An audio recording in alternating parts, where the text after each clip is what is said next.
Scarlet Johansson হলিউডের সর্বোচ্চ পারিশ্রমিক পাওয়া অভিনেত্রীদের মধ্যে অন্যতম।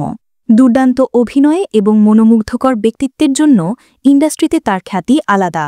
শিশুশিল্পী হিসেবে ক্যারিয়ার শুরু করা এ অভিনেত্রী পরিণত হয়েছে মার্ভেল আইকনে। উঠে এসেছেন ফোর্বসের ১০০ প্রভাবশালী সেলিব্রিটির তালিকায়, তাও একবার নয়, দুবার, ২০২১ এবং ২০২৫ সালে। যদিও তার অভিনীত সিনেমাগুলো বক্স অফিসে সাফল্য পেয়েছে আশাতীত, যা তাকে ইন্ডাস্ট্রিতে সর্বাধিক আয়কারী অভিনেত্রীর তালিকার শীর্ষস্থানে তুলেছে।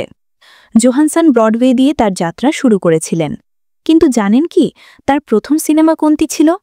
স্কারলেট ব্ল্যাক উইডো চরিত্রে অভিনয় করার জন্য সবচেয়ে বেশি পরিচিত। তিনি মাত্র ৮ বছর বয়সে অভিনেত্রী হিসাবে ক্যারিয়ার শুরু করেছিলেন।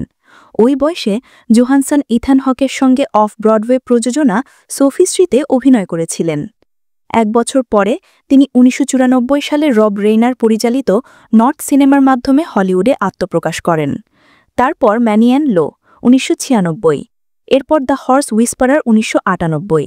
এরপরই তাকে ঘোস্ট ওয়ার সিনেমায় দেখা যায়, যেখানে তিনি একজন নিন্দুক কিশোরী চরিত্রে অভিনয় করেছিলেন।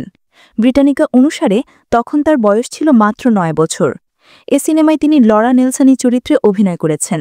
অভিনেত্রী সিনেমাটি থেকে কত আয় করেছেন তা জানা যায়নি, তবে এটিই ছিল তার প্রথম সিনেমা। সময়ের সঙ্গে সঙ্গে স্কারলেট নিজেকেও পরিবর্তন করেন।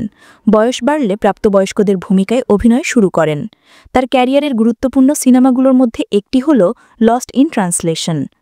এছাড়াও তিনি আয়রন ম্যান ২-এ নাতাশা রোমানভ ওরফে ব্ল্যাক উইডো চরিত্রে অভিনয় করেন।